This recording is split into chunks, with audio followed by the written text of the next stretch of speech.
이런 말이 있습니다. 기독교는 변화의 종교다. 여러분 어떻게 이 말에 대해서 생각하십니까?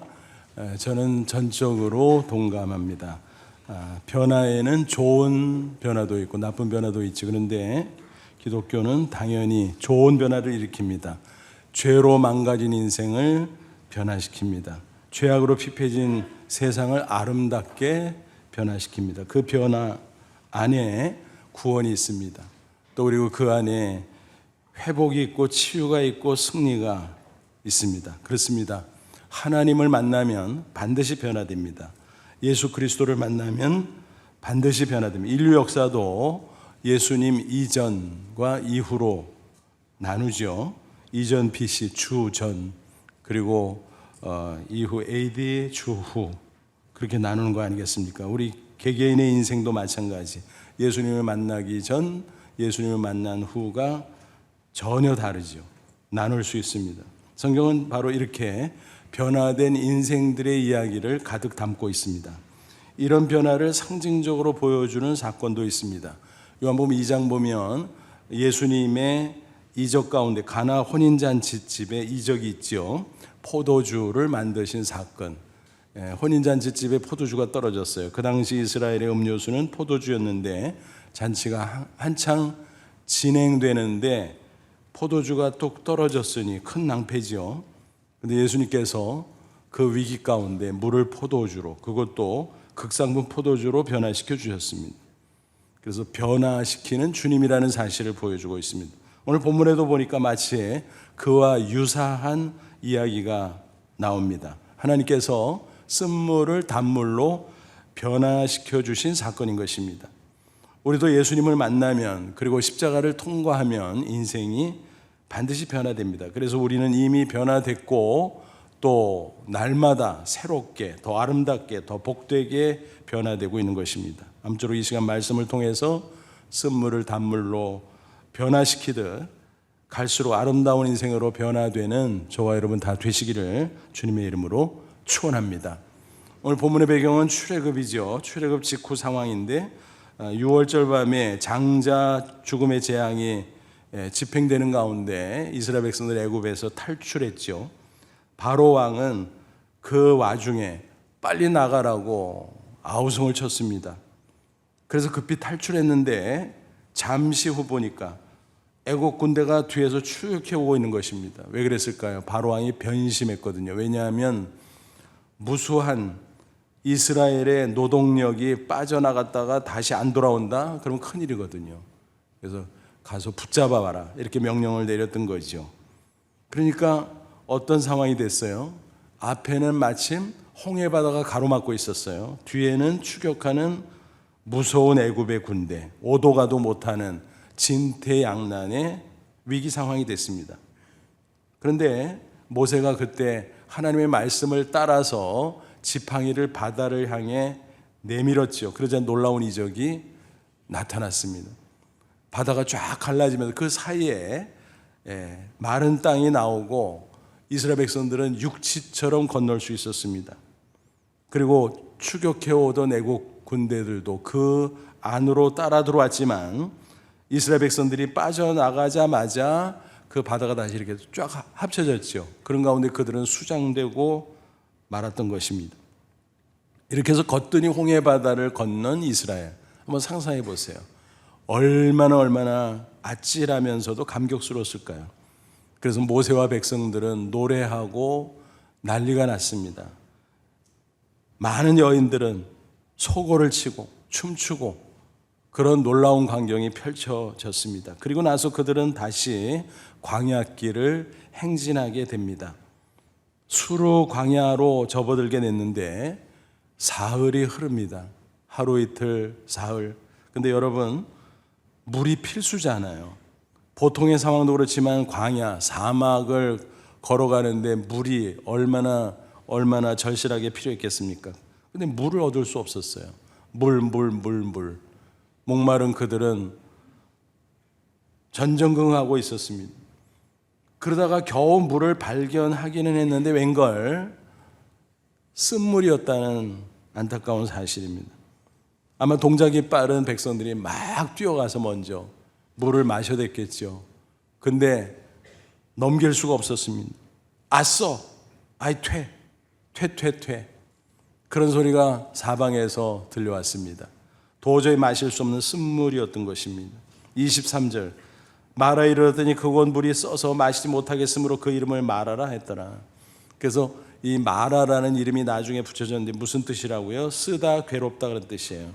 그래서 마실 수 없는 쓴물, 그런 뜻으로 마라라고 지명을 붙이게 되었다는 것입니다. 그런 상황에서 그들은 모세를 향해서 원망하고 있습니다. 참으로 안타까운 일이죠. 왜 그런가 하면 도대체 모세가 무슨 잘못을 했습니까? 같은 처지잖아요. 특별히 앞서서 그들을 인도했으니까 사실 수고했잖아요. 그런데 그를 원망하고 있습니다. 이게 결국 하나님을 향한 원망이라고 볼 수가 있습니다. 여러분, 인간이 다 그렇잖아요. 얼마나 변덕스럽고 그런지 몰라요. 특별히 하나님 앞에.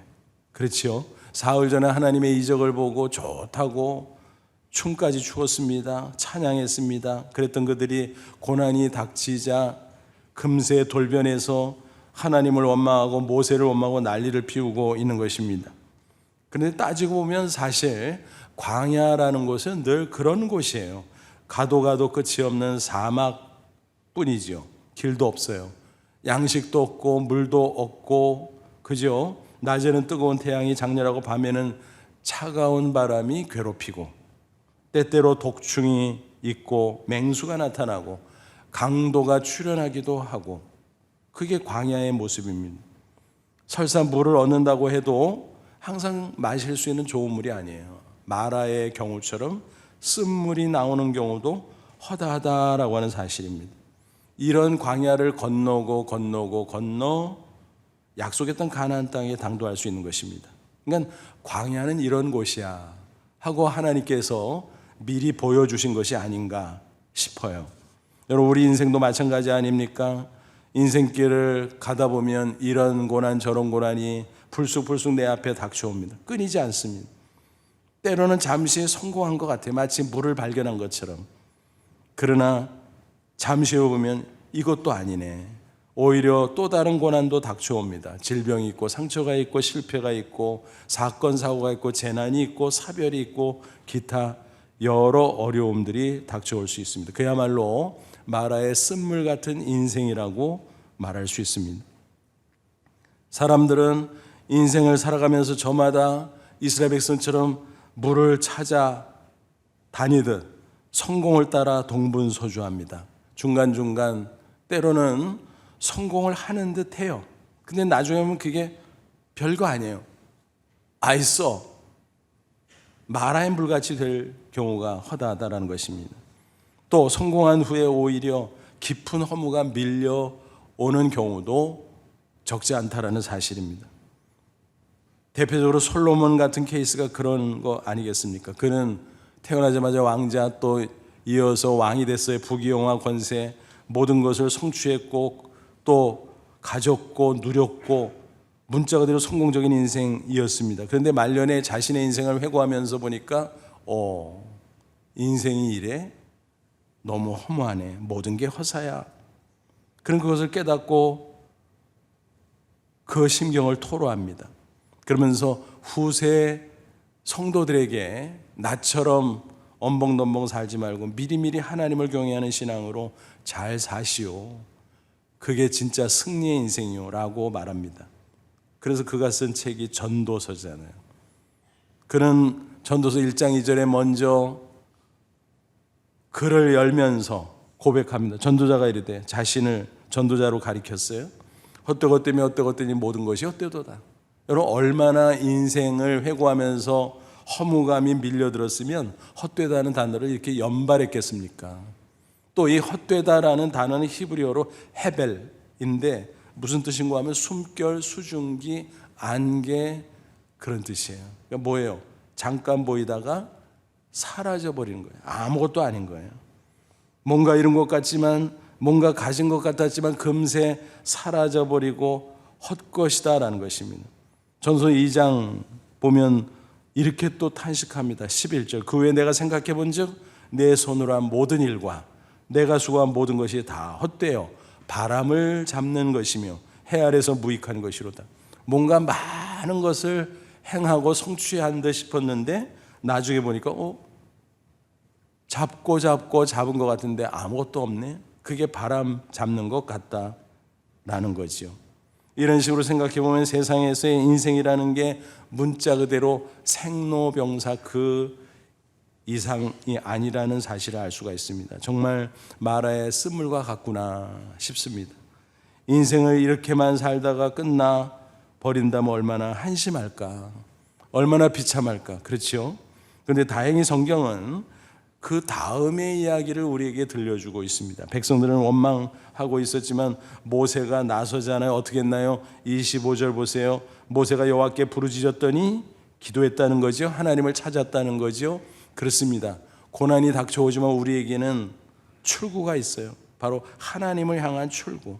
하나님께 부르짖을 때 하나님께서 우리에게 승리의 길을 보여주십니다. 여호와께서 그에게 한 나무를 가리키시니 그가 물에 던지니 물이 달게 되었도다. 모세 기도에 응답하신 하나님께서 그에게 한 나무를 가리켜줘서 야 저거 봐라. 저 나무를 꺾어다가 물에다가 던져봐. 모세는 시키는 대로 순종했습니다. 그래서 놀라운 일이 벌어졌어요. 그 쓴물이 완전히 단물로 변화되었다는 사실입니다. 그렇다면 그 나무는 과연 뭘까? 명시되지 않아서 잘 모르겠습니다만 혹자는 이렇게 해석을 해요. 그 나무는 특별한 나무로서 그 안에 신기한 성분이 있었을 것이다. 그래서 그 성분이 물을 달게 만들었을 것이다.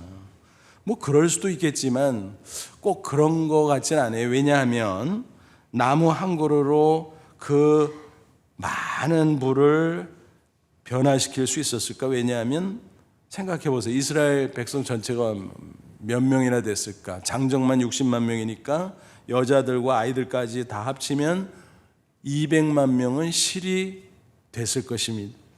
그 많은 수의 사람들이 물을 마실 수 있었다면 엄청난 분량이잖아요. 그거를 나무 한 그루, 아무리 그 속에 특수한 성분이 있다고 할지라도 그것을 변화시켜 그 나무 자체의 문제는 아닌 것 같습니다. 하나님께서 의지적으로 내가 단물로 만들어 주겠다 작정하시고 또 하나님께서 전능한 능력으로 역사하셨으니까 그렇게 변한 것입니다. 다만 그 나무는 하나의 상징적 도구로 사용하셨을 뿐이다라는 것입니다. 그러니까 그 나무 자체는 아무것도 아니라는 거죠. 하나님 자신의 의지와 능력이 중요하다는 것입니다. 그 나무는 자연스럽게 십자가를 연상시킵니다. 그래서 매튜엘리 등 많은 신학자들은 이렇게 해석합니다. 그 나무는 십자가의 상징이었다. 십자가 나무 자체 무슨 특별한 신기한 능력을 가지고 있습니까? 그냥 나무예요. 십자가는 그냥 나무예요. 그런데 중요한 것은 하나님께서 그것을 상징으로 사용하면서 그것을 통해서 하나님의 놀라운 능력을 나타내셨다라는 것입니다. 그렇습니다. 하나님이 십자가를 통해서 구원의 능력을 허락하세요. 그 능력으로 인간을 죄와 사망에서 구원하시고 영원한 생명으로 인도하십니다. 또 죄로 말미암아 초래된 세상의 온갖 고통에서 우리를 건져내시고 회복시키시고 치유해 주시고 실패를 극복하고 승리케 해 주십니다. 이사야 선지자는 멀리 메시아 예수 그리스도가 오실 것을 내다보면서 예언적으로 십자가 능력을 이렇게 증거했습니다. 이사야 53장이죠. 그중에 5절 그가 찔림은 우리의 허물 때문이요 그가 상함은 우리의 죄악 때문이라. 그가 징계를 받음으로 우리는 평안을 누리고 그가 채찍에 맞음으로 우리는 나음을 받았도다 그랬습니다. 예수님이 오셔서 십자가 고난당할 것을 영적으로 내다보면서 아주 리얼하게 묘사하는 그의 예언적 메시지입니다. 바로 그대로 예수님께서 오셨고 십자가 지셨고 또 우리를 그 은혜로 능력으로 죄와 사망에서 구원하고 치유와 회복 역사를 이루어 주셨다는 것입니다. 베드로는 이렇게 증거함으로 자연스럽게 십자가와 마라의 나무를 연상시키고 연결시켜 줍니다. 베드로전서 2장 24절 친히 나무에 달려 그 몸으로 우리 죄를 담당하셨으니 이는 우리로 죄에 대하여 죽고 의에 대하여 살게 하려 함이라. 그가 채찍에 맞음으로 너희는 나음을 얻었나니. 그래서 나무에 달려 죽으신 예수 그리스도, 그 죽으신 공로로 또 찢기신 공로로 우리가 구원받고 치유를 얻었다라는 것입니다.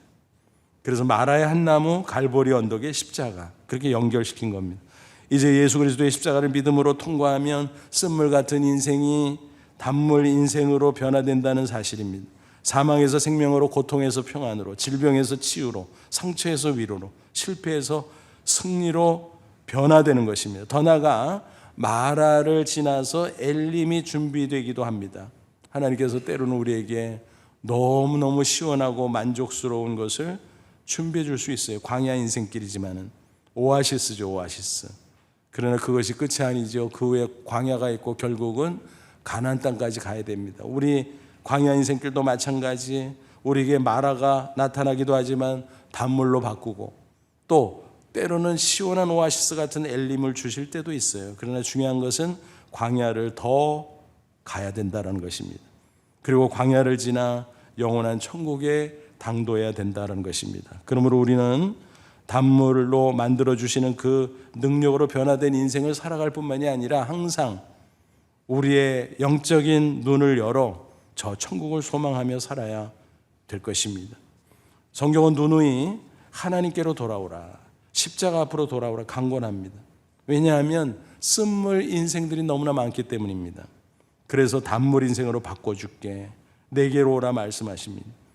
하나님을 등지고 살았던 구약 이스라엘 백성들이 그런 인생들 아니었습니까? 시대마다 우상 숭배하고 하나님을 등지고 범죄하는 가운데 부정하고 부패하고 음란하고, 그래서 스스로 쓴물 인생을 살아가고 있었어요.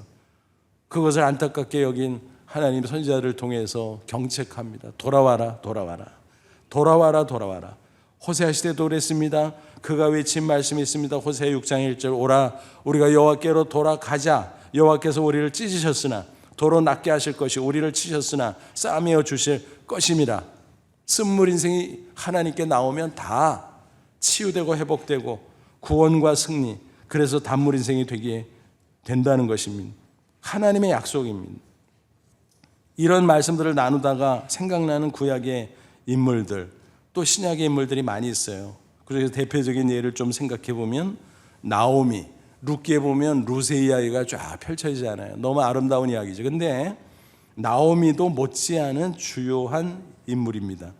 그래서 나오미에 대해서 초점을 맞춰서 한번 생각해 보세요. 그는 본래 베들레헴에 거주하고 있었잖아요. 그런데 흉년이 닥쳤어요. 본래 그곳은 곡창지대, 풍요로워요. 근데 거기까지 흉년이 닥쳤다. 그것은 아주 특별한 일이었습니다. 무슨 뜻일까요? 하나님의 징계였다는 거예요. 그 시대에 타락한 이스라엘을 경책하시느라고 하나님이 주신 징계.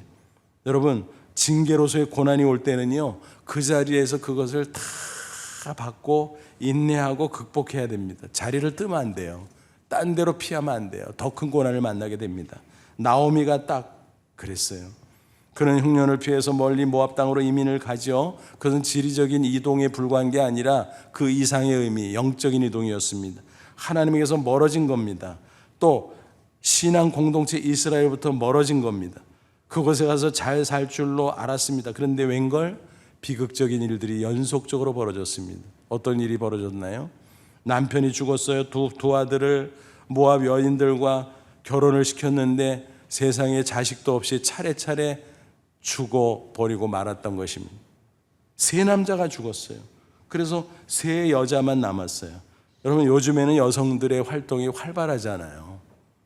능력 있고 많은 일들을 감당하는 사람들이 있잖아요. 근데 그때는 그게 아니에요. 여성들은 활동할 수도 없었어요. 혼자 살아갈 수도 없었어요. 근데 덜렁 세 여인만 남았으니 어찌 살아갑니까? 그런 답답한 상황에 처한 나오미가 깨달아요. 정신이 들었어요. 야, 내가 왜 하나님을 등지고 여기까지 왔던고. 그래서 결단합니다. 그것은 회개의 결단이었습니다. 돌아가자. 우리 고향 베들레헴으로 돌아가자. 이스라엘 신앙 공동체로 돌아가자. 그리고 결단하고 떠나가려고 하는데 문제는 두 며느리예요. 두 며느리가 따라 나서기는 하지만 볼 수가 없어요. 야, 나를 따라가면 어떡하냐? 너희들은 이방 여인인데 이스라엘 가서 뭐 별 볼 일이 있냐? 고생만 하지. 돌아가 너의 친정으로 돌아가. 하도 만류하니까 며느리 오르바는 돌아갔어요. 그러나 며느리 룻은 끝까지 따라가죠. 나중에는 정색하면서 말해요. 어머니 때문만 가는 게 아니에요. 나는 이제 여호와 하나님만 믿어요. 내가 돌아가면 모압신 다시 숭배할 텐데 나 그런 거는 싫어요. 하나님을 믿습니다. 이제는 이스라엘이 내 민족입니다. 나는 이스라엘 백성입니다 라고 따라 나섭니다. 그래서 둘이 가지요. 고향으로 돌아갑니다. 근데 동네 사람들이 알아보긴 하는데 깜짝 놀라요. 아니, 나오미 아니야. 얼굴이 왜 이래? 많이 상했네. 아니, 남편은 아들들은 또 어디 갔어? 이 색시들은 뭐고? 얼마나 수치스럽고 얼마나 겸연쩍고 그랬을까요? 그 장면이 룻기 1장 20절 21절에 나와요. 나오미가 그들에게 이르되 나를 나오미라 부르지 말고 나를 마라라 부르라. 이는 전능자가 나를 심히 괴롭게 하셨습니다. 내가 풍족하게 나갔더니 여호와께서 내게 비어 돌아오게 하셨느니. 그렇죠. 이민 떠날 때는 흉년이 닥쳐서 피하는 거니까 그때까지 모았던 모든 재산들이 있을 거잖아요. 그거 다 정리해서 가지고 갔으니까 풍족하게 떠난 거지요. 근데 쫄딱 망했어요. 그렇게 돌아온 거예요. 얼마나 민망해요. 그래서 나오미 그렇게 동네 사람들이 부르니까 그 이름조차 너무 듣기가 민망한 거예요. 왜냐하면 나오미라는 이름의 뜻이 무엇인가 하면 희락, 기쁨, 즐거움이거든요. 기쁨아 그러니까 그거 듣기가 너무 민망한 거예요. 우리는 나오미 그러니까 모르지만 뜻이 그런 거 이스라엘 사람들 다 알잖아요. 기쁨아. 그러니까 아니, 기쁨이가 왜 저렇게 됐어? 기쁨아. 듣기가 민망해요. 그러니까 나오미가 아유, 그 이름 부르지 마. 내가 민망해. 차라리 다른 이름을 불러줘. 마라라고. 마라는 뭐라고요? 쓰다, 괴롭다, 슬픔, 고통 그런 거잖아요. 오죽했으면 그렇게 말했겠습니까? 그러니까 나오미는 비유하면 단물이에요. 마라는 쓴물이에요. 그러니까 단물로 살아가야 마땅한 나오미가 쓴물로 살아가고 있었다는 것입니다. 그런데 하나님께로 돌아오니까 나오미에게 놀라운 하나님의 섭리가 나타납니다. 바로 며느리 룻을 통해서 그렇지요. 어머니를 봉양하느라고 이스라엘의 율법에 따라서 남의 집 밭에 가서 추수할 때 이삭을 주워올 수 있거든요. 그래서 그거 털어서 그 양식으로 쓰면 되거든요. 그래서 어느 밭을 찾아갔는데 세상에 보아스의 밭이야. 또 따져보니까 가까운 친족이야. 계대 결혼이라는 게 있었거든요. 자식을 남기지 않고 어떤 남자가 죽으면 그 미망인에게 동생이 없으면 가장 가까운 친족이 결혼해 주는 제도가 있었거든요. 우리 방식으로 보면 민망하지만 그때 방식으로는 그게 율법의 규정이고 일종의 복지제도 차원이었어요. 그래서 가문을 살리고 대를 잇고 또 여성들의 그 삶을 보장해 주고 이런 것이었어요. 그건 보아스가 바로 가장 가까운 친족이었고 보아스와 룻은 결혼하게 됐습니다. 자식을 낳죠. 그 자식은 그 가문을 잇기 때문에 나오미의 자식이기도 합니다. 얼마나 신기하고 놀라운 하나님의 섭리였는지 몰라요. 그러니까 하나님께로 돌아오니까 쓴물 인생이 단물 인생으로 바뀌었다는 것입니다. 룻도 영육간의 복을 받고 족보를 따지면 다윗의 조상이요 메시아 예수 그리스도의 육신의 조상이 됐지만 나오미도 역시 놀라운 축복의 주인공이 될 수 있었다는 것입니다. 오늘 우리도 십자가를 통과하면 이렇게 될 수가 있는 것입니다. 십자가 대속을 믿음으로 하나님께 돌아오면 우리가 구원받고 영생 얻고 쓴물 인생이 단물 인생이 됩니다. 치유가 되고 회복이 되고 승리를 거둘 수 있는 것입니다. 뇌성마비 장애인으로 천상의 시인, 그런 별명이 붙은 송명희 시인 잘 아시잖아요. 그가 쓴 시가 찬양곡에 붙여져서 많은 사람이 불렀죠. 지금도 많이 부르고 있죠. 그 중에 이런 시가 있잖아요. 너의 쓴 잔을. 예수님의 말씀의 방식으로 시를 써내려갔어요. 예수님께서 십자가를 잔이라 그랬잖아요. 쓴 잔이죠. 겟세마네 동산에서 기도하실 때 아버지여 이 잔 지나가게 하옵소서 할 수만 있으면. 그러나 내 뜻대로 마옵시고 아버지의 뜻대로 앞서서. 바로 십자가는 고통과 수치이기 때문에 인간적으로 생각하면 피하고 싶다는 거예요. 그러나 아버지의 뜻이 십자가에 못 박혀 죽는 겁니까? 그러면 내가 순종합니다. 그래서 예수님은 순종하고 십자가에 못 박히셨다라는 것입니다. 쓴 잔을 받으신 것입니다. 그 내용을 가지고 이렇게 시를 쓴 거예요. 너의 쓴 잔을 내가 마셨고 나는 너에게 단 잔을 주었노라. 너는 나에게로 오라. 너의 쓴 잔을 받아든 나의 사랑을 거절하지 말고 너에게 주는 단 잔을 받아 마시라. 십자가는 바로 바꾸는 것입니다. 단 잔을 주고 쓴 잔을 받으시는 것입니다. 쓴 잔을 받고 단 잔을 내어주시는 것입니다. 이렇게 교환하는 거예요. 교환하는 거예요. 바로 오늘 본문과 연관해서 생각하면 십자가는 쓴물을 단물로 바꾸시는 하나님의 능력임을 알 수가 있습니다. 이와 관련해서 신약의 한 인물이 또 생각이 나죠. 사마리아 여인 요한복음 4장에 나오잖아요. 그는 여러 번 결혼에 실패했어요.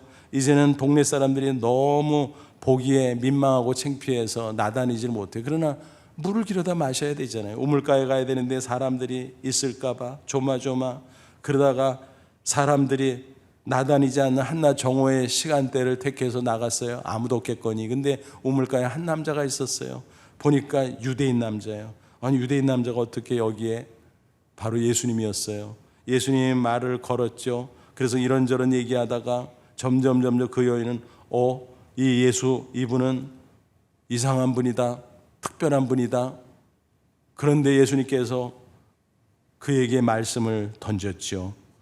결정적인 말씀. 요한복음 4장 13, 14절. 이 물을 마신 자만 다시 목마르냐요. 내가 주는 물을 마시는 자는 영원히 목마르지 아니하리니 내가 주는 물은 그 속에서 영생하도록 솟아나는 샘물이 되리라. 무슨 얘기예요? 이 우물물을 길어 먹어야지. 맞아. 그러나 마셔도 목마르잖아. 육신은 그런 거야. 인간에게 영혼이 있잖아. 내가 주는 물은 영혼을 위한 생수야. 생명수야. 그거를 마시면 목마르지 않아. 날마다 기쁨이 넘쳐. 그 속 영혼에서 계속 영생하도록 솟아나는 샘물이 될 거야.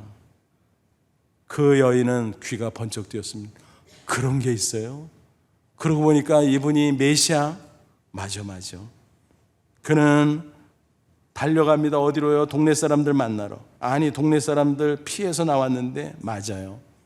예수님을 만나고 보니까 이 속에 기쁨이 넘치고 예수님이 주신 생명수를 얻은 거예요. 그 영혼에 이미 솟아나는 영생의 샘물이 있게 된 거예요. 그래서 기쁨이 넘쳐서 도저히 그것을 담고 있을 수가 없어요. 우리가 기쁜 일 있으면 그렇잖아요. 누구한테 막 전하고 싶어요. 막 얘기하고 싶어요. 그 심정 이해할 수 있을 겁니다. 그 여인은 쫓아가서 동네 사람들이 외칩니다. 내가 메시아 그리스도를 만났소. 예수라는 그분이요. 가보시오. 우물가에서 내가 만났는데 아직 그곳에 계실 거요. 평소에는 손가락질하고 수군거렸던 무시했던 그 동네 사람들이지만은 그 여인이 변화된 모습을 보고 야 신기하다. 어떻게 저 여인이 얼굴이 저렇게 밝아? 어떻게 저렇게 활발해? 야 정말 예수라는 분이 뭔가 있나 보다. 가보자. 그래서 그들이 갔고 그들이 예수님을 믿고 영접하게 되었다라는 놀라운 사실입니다. 그 모습을 요한복음 4장 28절로 30절에 이렇게 묘사합니다. 여자가 물동이를 버려두고 동네로 들어가서 사람들에게 이르되 내가 행한 모든 일을 내게 말한 사람을 와서 보라. 이는 그리스도가 아니냐 하니 그들이 동네에서 나와 예수께로 오더라 그랬습니다. 여러분 그 여인을 한번 보세요. 외적인 환경 바뀌었어요? 아니요. 여러분 그래서 십자가는 변화의 능력으로 역사하는데 외적인 환경을 바꾸는 게 아닙니다. 물론 그것도 있을 수 있어요. 그러나 무엇보다도 먼저 그리고 핵심적으로 내적 변화를 일으킨다는 거예요. 그 영혼이 변화되는 것입니다. 그리고 그 마음이 변화되고 생각이 변화되는 것입니다. 그러므로 외적인 환경이 달라지지 않아도 이미 영생의 기쁨으로 행복해질 수 있는 것입니다. 치유가 있고 회복이 있고 승리가 있는 것입니다. 정말 놀라운 일이죠. 캐나다 출신 엘버트 심슨 목사의 이야기입니다. 그는 신학자요, 설교자요, 복음 전도자요, 작가였습니다. 무디와 동시대 인물인데 무디 버금가는 아주 대단한 복음 사역자였습니다. 특별히 기독교 선교 연합 CNMA라는 세계적인 선교단체를 설립한 사람이에요. 그래서 캐나다와 미국을 비롯해 전 세계 곳곳에 대학교를 세우고 미션 스쿨들을 세우고 교회들을 세우고 사역함으로 세계 선교에 크게 헌신했던 분입니다. 그가 이런 아름다운 인생을 살아가게 된 계기가 있어요. 간증인데 그런 청년 시절 무려 20여 년 동안 고질적인 질병으로 고통을 당했습니다. 너무너무 힘들었습니다. 신앙이 있기는 했어요. 그러나 형식적이고 이론적인 신앙에 불과했습니다. 그런데 도저히 그대로 살 수가 없었어요. 그래서 하나님 정말 살아계신가요? 그러면 나 좀 만나주세요. 나에게 능력으로 한번 역사해 주세요. 그는 몸부림치며 하나님 앞에 매달려 기도하기 시작합니다. 그리고 십자가를 붙잡고 기도하기 시작합니다. 한 번은 솔밭에 들어가서 눈물로 간구하며 간절히 부르짖어 기도하는데 놀라운 하나님의 역사가 나타나 성령이 임했습니다. 십자가 능력이 그의 몸을 어루만져 주었습니다. 신기하게 완치되는 신유의 체험을 하게 되었다는 것입니다. 야, 이럴 수도 있구나. 건강해진 그는 너무너무 기뻐서 복음을 위해서 내가 평생을 바쳐야지. 그래서 사역자로 완전히 헌신하게 되었다라고 하는 것입니다. 그의 인생의 말로 쓴물 같던 인생 아니었습니까? 그러나 이제는 단물 같은 인생으로 바뀌었습니다. 기쁨이 충만하고 그 기쁨과 감사로 헌신했고 세계 선교 역사상 위대한 족적을 남길 수 있었다는 사실입니다. 여러분, 기독교 역사는 바로 이렇게 변화된 인물들에 의해서 이어져 온 것입니다. 성경 인물들이 그렇고 또 역사 속의 인물들도 그렇습니다. 하지만 우리가 유의할 게 있습니다. 그런 이야기를 듣고 흘려버리면 안 되죠. 그런 인물들이 대단한 게 아니에요. 하나님이 대단한 거예요. 십자가 능력이 대단한 겁니다. 우리 주변에도 그 능력을 체험하고 변화된 사람들이 얼마나 많습니까? 우리 자신도 마찬가지예요. 여러분 가운데 이미 그 변화를 체험한 분들이 얼마든지 많이 계시고 또 앞으로 또 우리는 더 변화의 놀라운 체험을 해야만 됩니다. 변화의 주인공이 되어야만 합니다. 그래서 참신앙은 체험신앙이에요. 예수님을 믿고 십자가를 의지하고 성령을 모시고 살 때 하나님의 그 놀라운 능력, 십자가 능력을 체험해야 그게 진짜다라는 것입니다. 그럴 때 증인의 삶을 효과적으로 살아낼 수 있는 것입니다. 최근에 매스컴 여러 군데에서 보도된 흐뭇한 소식이 있습니다. 이지선 교수의 이야기입니다. 에세이집 지선아 사랑의 저자이죠. 한동대에서 재직 중이다가 이번 학기부터 모교인 이화여대 사회복지학과 교수로 부임하게 됐습니다. 본인이 얼마나 기뻐했을까, 그죠? 모교 교수가 된다는 것은 그런 거잖아요. 근데 그를 아는 모든 이들이 함께 기뻐하고 있습니다. 저도 그 중에 하나예요. 왜냐하면 그의 아름다운 간증을 알거든요. 그의 지나온 인생의 이야기를 알고 있거든요. 여러분 중에도 그를 익히 알고 계신 분들이 많이 계실 줄 압니다. 저도 몇 번 소개해드린 적이 있고 우리 교회 새생명축제 강사로도 온 적이 있습니다. 그는 대학생 시절 늦은 밤 도서관에서 공부를 끝내고 오빠와 함께 차를 타고 귀가하던 중 음주운전 차량이 뒤에서 들이받는 바람에 큰 사고를 경험했습니다. 그런 가운데 화재가 나서 화상 55%, 그러면 생존율이 거의 제로에 가깝대요. 살 수가 없다는 겁니다. 근데 구사일생으로 살긴 했어요. 하지만 수십 번의 큰 수술을 받을 수밖에 없었고 지금도 여전히 계속 수술을 받고 또 받고 지낸다고 합니다. 그래서 웃으면서 그런 얘기를 하더라고요. 치과 진료 정기적으로 자주 가잖아요. 그것처럼 나는 그렇게 수술을 계속 받아야 돼요. 피부가 달라지고 그렇기 때문에 그런다는 것입니다.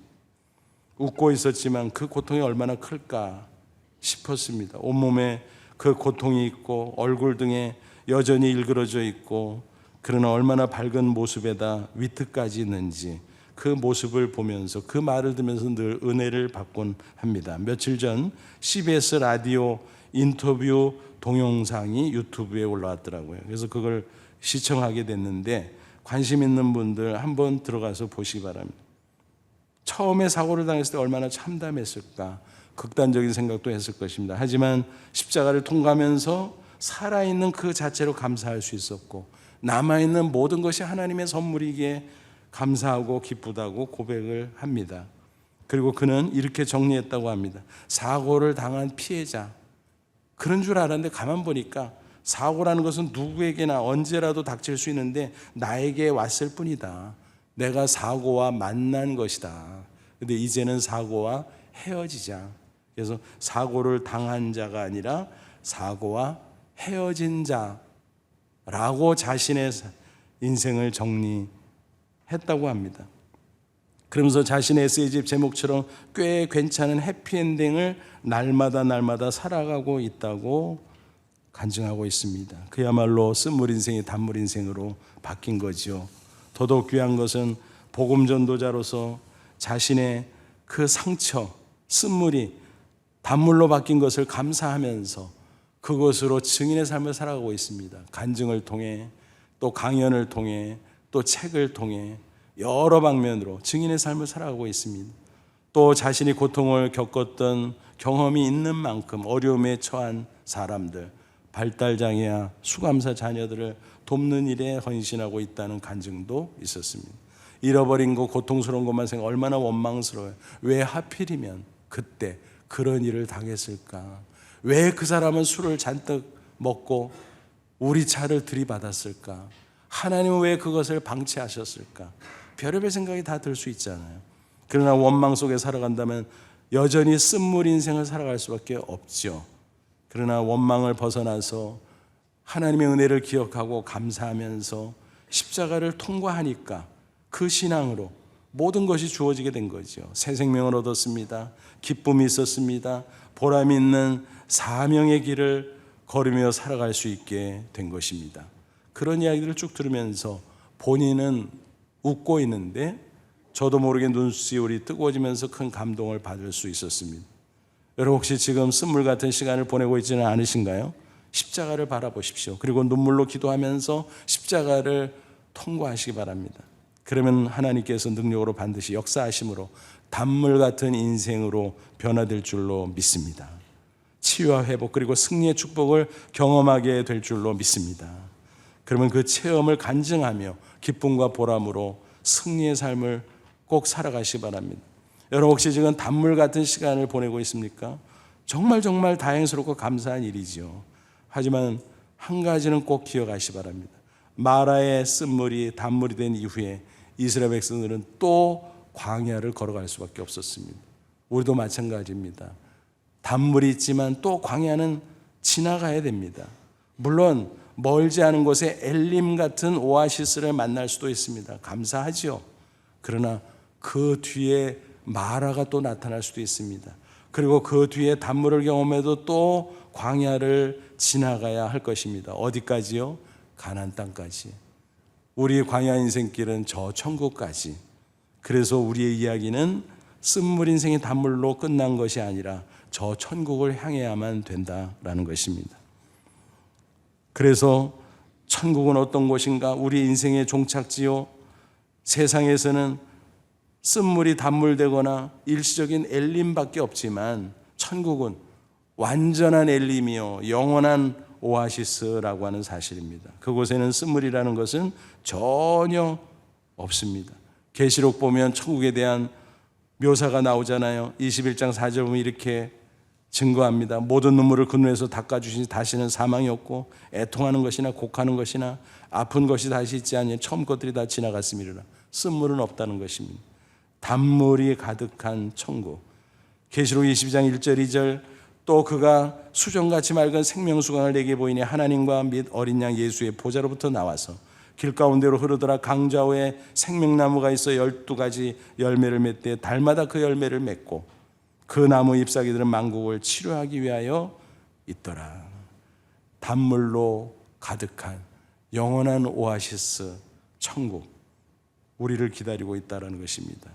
그러므로 쓴물 같은 고난이 닥쳐도 낙심하지 말고 단물로 바꾸고 또 광야길을 열심히 걸으며 저 천국을 소망하며 살 수 있기를 바랍니다. 설사 죽음의 그림자가 내 앞에 드리워진다고 할지라도 담대할 수 있기를 바랍니다. 여러분, 우리는 지금 사순절을 보내고 있습니다. 이 절기에 마라의 한 나무를 꼭 묵상하시기 바랍니다. 그리고 갈보리 언덕의 십자가를 꼭 묵상하시기 바랍니다. 그러면 쓴물 인생을 단물 인생으로 변화시키는 놀라운 하나님의 은혜를 경험하게 될 줄로 믿습니다. 아무쪼록 남은 인생 어떤 형편이 있을지라도 단물 인생으로 승리하시고 저 영원한 오아시스 천국을 소망하면서 기쁨과 감사로 살아가는 저 여러분 다 되시기를 주님의 이름으로 축원합니다. 기도하겠습니다. 이 말씀 붙잡고 기도하자. 하나님, 그렇습니다. 마라의 한 나무, 쓴 물을 단물로 바꾼 그 나무 안에 역사하신 하나님의 능력을 찬양합니다. 갈보리 언덕의 그 십자가, 그 쓰디쓴 십자가, 그러나 그 십자가 능력으로 우리를 구원하시고 우리를 치유하시고 우리를 회복시키시고 우리를 승리케 하심을 믿습니다. 이 사순절에 십자가 바라보며 승리 인생 살게 하시고 저 영원한 천국을 소망하며 담대하게 살아가는 저희들 되게 하옵소서. 다 같이 간절한 마음으로 잠시 기도합니다. 하나님 아버지, 은혜와 사랑을 진심으로 감사합니다. 이 시간 주의 말씀으로 우리를 새롭게 하시고 축복하시니 감사합니다. 주의 말씀 따라 우리가 살아가기를 원합니다. 마라의 한 나무가 쓴물을 단물로 바꾼 것처럼 십자가 능력으로 우리의 인생을 변화시켜 주심을 감사합니다. 죄와 사망에서 구원해서 새 생명 얻게 하심을 감사합니다. 질병과 상처로 고통받는 우리를 치유해 주시고 회복시켜 주심을 감사합니다. 이런저런 고난으로 실패와 좌절 가운데 있었던 우리를 승리케 해 주심을 믿습니다. 이 사순절에 그 놀라운 은혜를 기억하며 당당하게 일어서 승리하게 하시고 저 천국을 향해 아름다운 믿음으로 한 걸음 한 걸음 걸어가는 저희들 다 되게 해 주옵소서. 예수님의 이름으로 기도하옵나이다. 아멘.